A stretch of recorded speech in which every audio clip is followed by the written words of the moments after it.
sobre um objeto em rotação, o momento angular se altera. A velocidade de variação do momento angular é igual ao torque aplicado. Sob a influência de um torque, um objeto em rotação precessiona. Agora já conhecemos as 3 grandes leis de conservação da mecânica. No mundo onde as mudanças parecem constantes, essas 3 coisas são exatamente hoje o que sempre foram e o que sempre serão: energia, quantidade de movimento e momento angular. Há algo estranho em relação a essas leis. Isaac Newton nos deu a mecânica. Jamais pensou nas leis de conservação. Elas resultam da grande dádiva que ele nos ofereceu. F igual ma. Mas ele próprio jamais as deduziu. É como se tivesse deliberadamente deixado alguma coisa para os outros fazerem. Existe um outro pequeno mistério em relação a Newton e suas leis. Ele baseou sua mecânica em 3 leis, mas parece que usamos sempre apenas uma delas. Tudo que fazemos parece resultar de F igual ma. Desconfio que esses 2 mistérios estejam relacionados. Acho que Newton sabia alguma coisa sobre conservação e que sua 3ª lei trata exatamente dessa questão. Deixe-me tentar explicar. Tomemos o caso da energia. Energia jamais é criada ou destruída, mas ela pode fluir de um lugar para outro. A isso dá-se o nome de trabalho. Trabalho é uma força agindo ao longo de um deslocamento. Se haja uma força sobre um corpo, deve haver uma força contrária agindo sobre outro corpo. Essa é a 3ª lei de Newton. Quando o trabalho é aplicado a um determinado corpo, ele provém de alguma outra coisa. É assim que a energia é conservada, ou a quantidade do movimento. Força é a velocidade de variação da quantidade de movimento. Se uma força provoca uma variação na quantidade de movimento de um corpo, uma força contrária deve estar agindo sobre outro corpo, fazendo com que sua quantidade de movimento se altere na direção oposta. É por isso que a quantidade de movimento é conservada. O mesmo se aplica ao momento angular. O torque é igual à velocidade da variação do momento angular. Um torque sobre um determinado corpo implica num torque contrário sobre outro corpo. O momento angular flui de um corpo para outro e o momento angular é conservado. Todas as 3 leis de conservação podem ser consideradas como resultados da 3ª lei de Newton. Nosso assunto hoje, mais uma vez, está relacionado a torques e ao momento angular. Na verdade, acho que já está na hora de um pequeno aperto.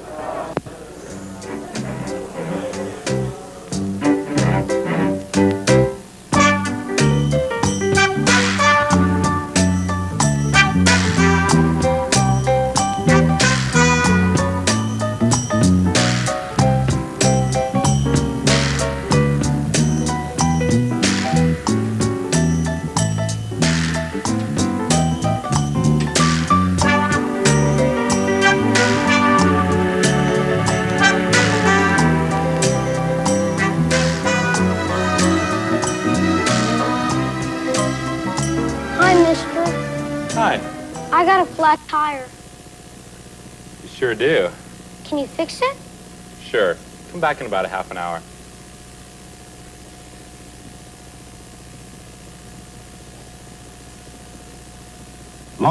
Muito antes de existir a bicicleta, já havia a roda. E muito antes da roda havia simplesmente o pé.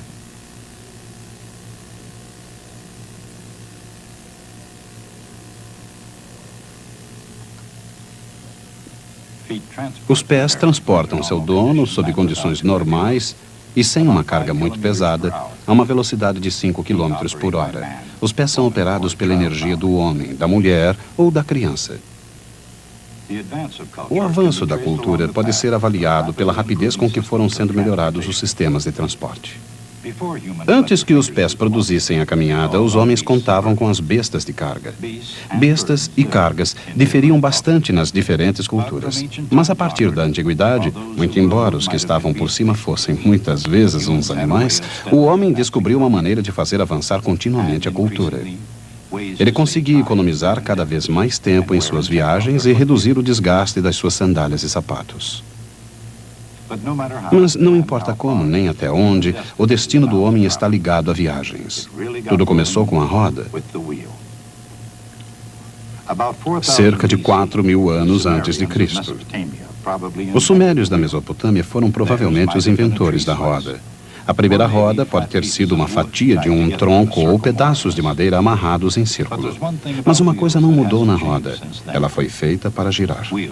Não há nada de especial numa roda a não ser o fato de girar. Se você esquecer de segurar, ela cai.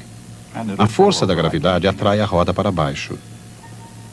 Em outras palavras, se a roda não girar, ela não poderá fazer outra coisa a não ser descer. Uma roda girando é outra coisa. Uma roda em rotação possui momento angular e ocorre essa estranha mudança quando o momento é angular. Não é a força que altera o momento angular. É o torque. Se R vetorial F igual a zero, o momento angular é conservado.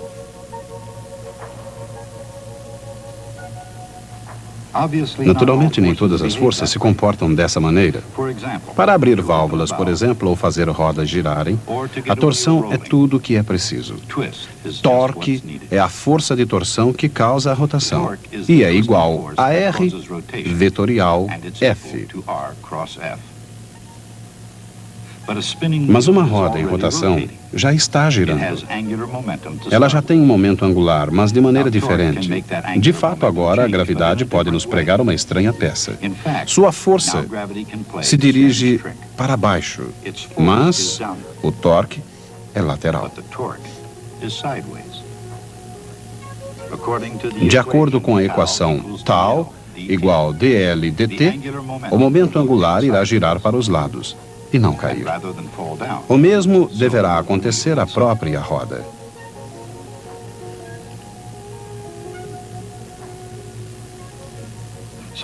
Assim, de uma maneira indireta, é fácil ilustrar o fato de que uma roda em rotação não cai.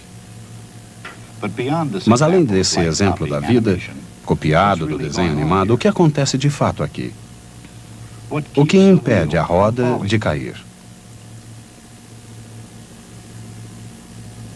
Quando a gravidade faz uma roda não em rotação tombar, os raios empurram a parte de cima da roda para fora e não para baixo, criando uma componente de velocidade em direção para fora. A mesma coisa acontece na parte de baixo, só que para dentro e não para fora. A mesma coisa acontece quando a roda gira. Agora, no entanto, quando a velocidade exterior aumenta, isso ocorre no lado da roda, para fora de um lado e para dentro do outro.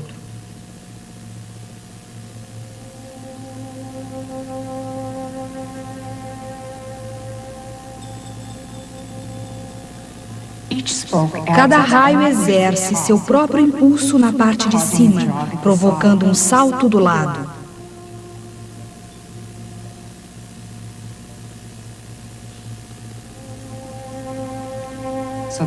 Assim, o resultado final não é um movimento descendente, mas lateral.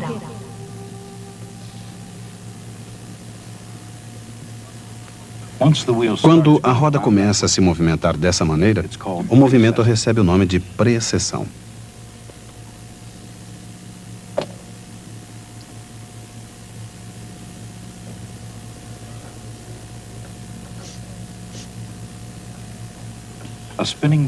Uma roda de bicicleta e um peão têm muito em comum. O peão parado não balança sobre sua base. Por outro lado, um peão rodando não tomba. Na verdade, a gravidade produz um diferente tipo de movimento: precessão. Girando ou não, o peão age como se toda sua massa estivesse concentrada em seu centro, um ponto chamado centro de massa. Se o peão estiver inclinado, mesmo muito pouco, o resultado é um torque. Quando isso acontece a um peão, o torque direciona o momento angular do peão em redor de uma circunferência. Lá vai ele girando com um pequeno atrito produzindo calor no ponto de apoio. Sempre que se produz calor, perde-se uma certa quantidade de energia. Isso acontece porque o calor, que é o movimento aleatório de moléculas, é outra forma de energia. Tudo, absolutamente tudo na Terra, possui uma certa quantidade de energia térmica. E não importa onde resida essa energia, seja dentro de um fogo crepitante ou de uma massa de gelo, ou a energia potencial de um giroscópio que parece resistir à gravidade, toda energia, não importa a sua forma, é sempre conservada. Essa é a lei da conservação da energia. É uma lei básica da física e tão universal que pode ser observada na precessão de um brinquedo. Aqui também se produz calor. Alguma energia é produzida quando se abaixa o centro da massa do brinquedo, que desce enquanto a precessão do objeto aumenta. Mas, apesar da perda de energia, a rotação prossegue com uma estabilidade notável. Ela vai rodando e continua rodando até que alguma coisa interrompa a precessão.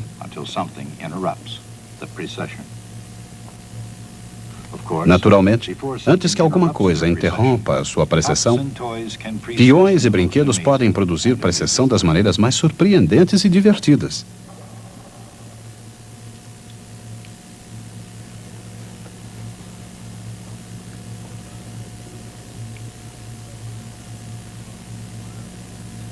Mas um giroscópio de brinquedo, talvez como a própria criança, pode crescer e tornar-se um maduro instrumento de ciência e tecnologia. Embora seja divertido observar esse giroscópio, não se trata de brinquedo. Não foi feito para brincadeiras.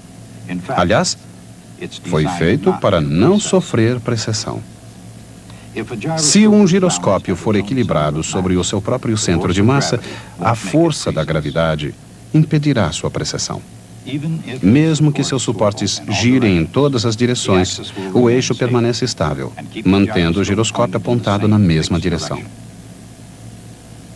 O objetivo foi construir um giroscópio que praticamente não sofra precessão. E mesmo numa loja de brinquedos, a ideia de um giroscópio sofisticado pode ter sérias implicações.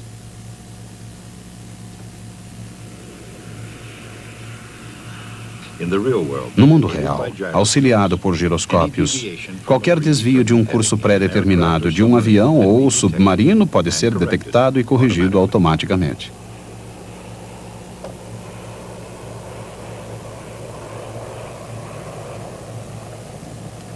Antigamente, se um avião se arriscasse por uma rota polar, tinha poucas chances até mesmo de pousar no continente certo.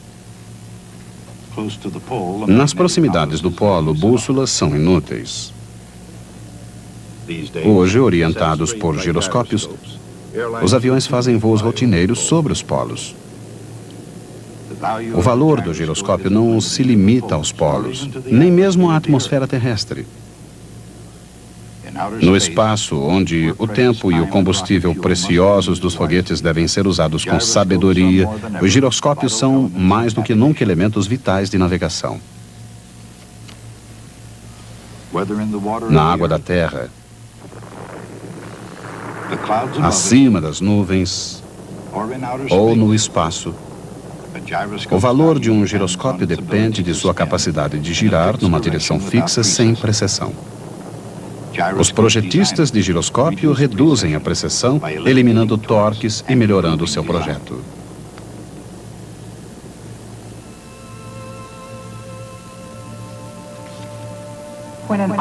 Quando um objeto sofre precessão, a extremidade do seu vetor, momento angular, move em um movimento circular uniforme, com uma velocidade angular constante chamada ômega maiúsculo. Ômega maiúsculo é a velocidade de precessão.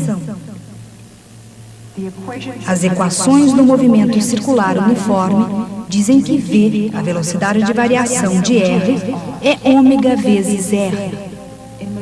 Da mesma forma, tal, a velocidade de variação de L, é ômega maiúsculo vezes L.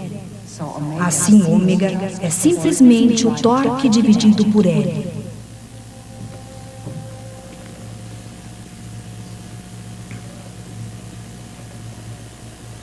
Como um bom giroscópio quase não apresenta precessão, a roda de bicicleta não seria um bom instrumento para a navegação. Ela apresenta muita precessão. Por quê? Torque é R vetorial F.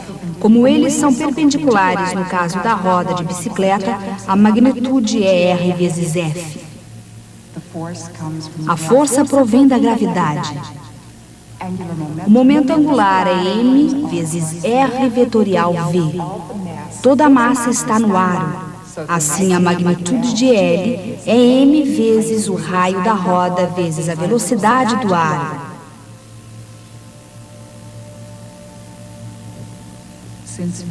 Como V é ômega R, a velocidade de precessão é a distância ao pivô vezes G, dividido pela velocidade de rotação da roda vezes o raio da roda ao quadrado.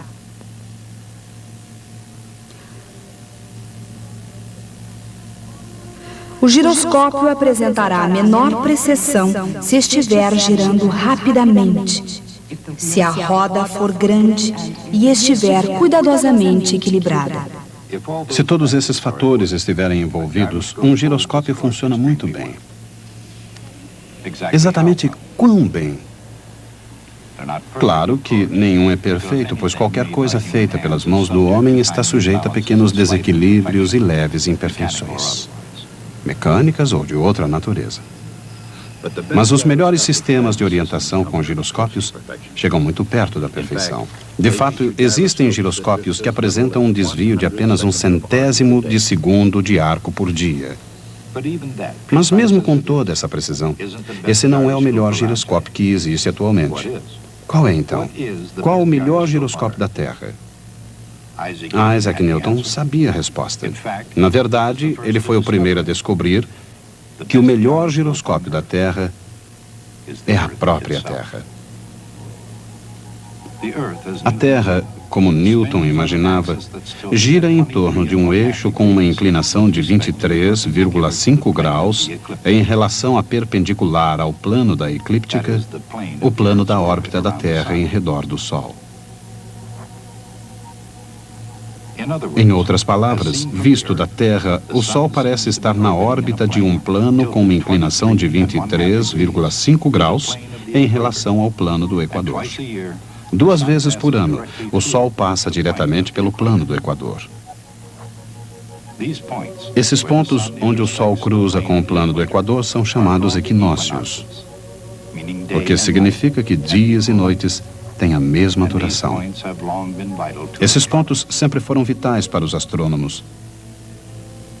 Desde a antiguidade, os astrônomos têm observado o fenômeno dos equinócios.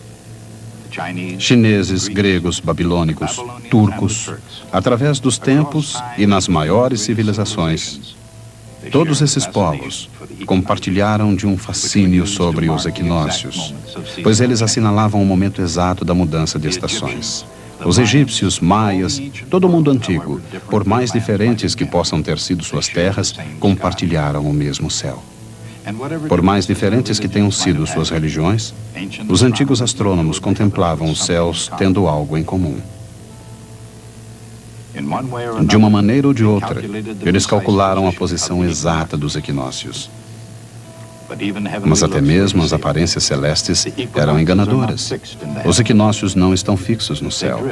Eles se afastam um pouco cada ano, muito lentamente, para o oeste.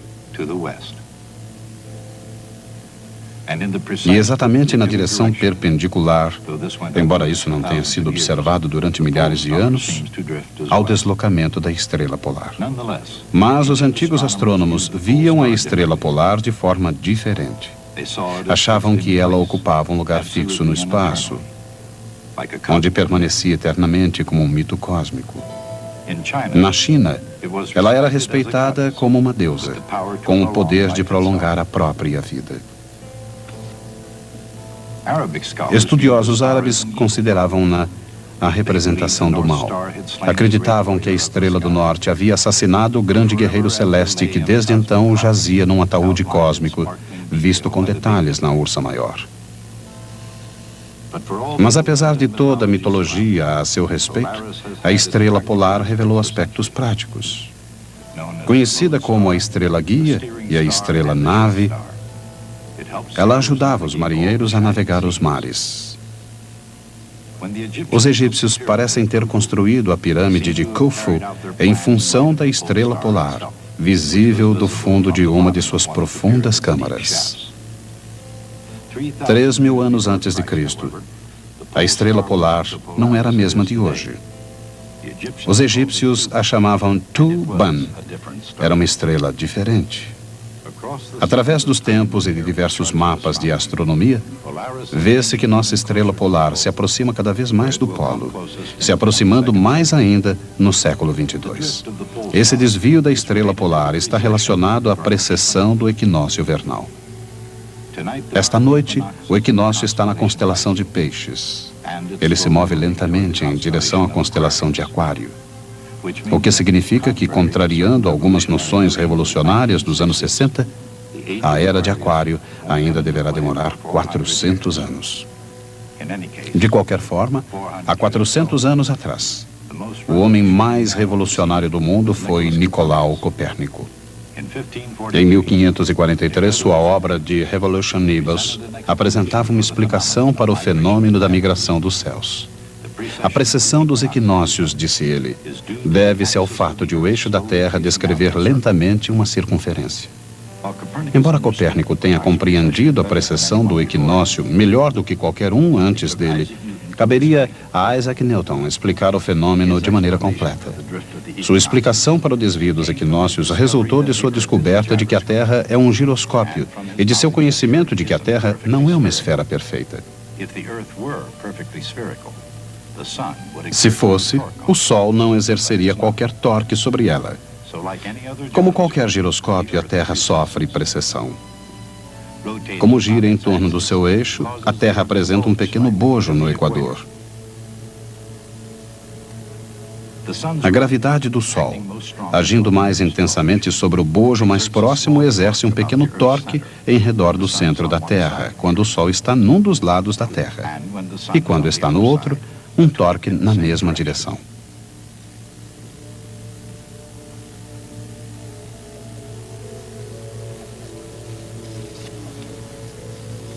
O torque é muito pequeno, mas o suficiente para provocar uma precessão muito lenta no eixo de rotação da Terra.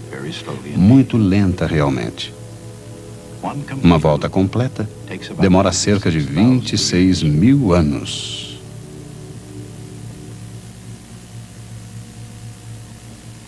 No caso deste giroscópio, a precessão ocorre num ciclo completo a cada poucos segundos.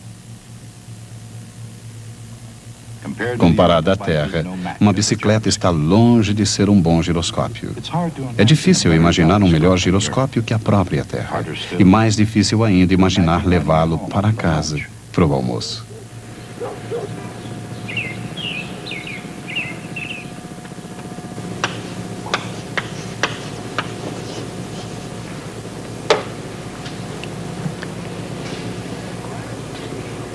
O giroscópio é um instrumento estranho e divertido. Mas o que sempre me deixou mais intrigado foi o fato de Newton compreender e ser capaz de explicar a precessão dos equinócios. Qualquer um que tivesse feito apenas isso seria lembrado ainda hoje. Mas no caso de Newton, essa descoberta se perdeu em meio a todos os seus outros feitos. Newton tinha um amigo mais jovem, chamado Edmund Halley. Um dia, em 1684, ele disse a Halley que havia descoberto que uma lei da gravidade, baseada no inverso de r ao quadrado, produziria as órbitas dos planetas e na forma de seções cônicas. É difícil imaginar a reação de Halley a essa revelação. Ser amigo de Newton não devia ser algo muito relaxante, na melhor das hipóteses. Mas Newton lhe dissera que havia descoberto o segredo do universo. Halley insistiu para que Newton publicasse sua descoberta. E Newton finalmente concordou. Ele estava certo. Newton havia descoberto o segredo do universo. Falaremos sobre isso na próxima vez. Precessão é o resultado de um torque aplicado a um objeto em rotação. A velocidade de precessão é determinada pelo momento angular do objeto e pelo torque. A própria Terra é um giroscópio, sofrendo uma precessão produzida pelo torque aplicado pelo Sol e pela Lua.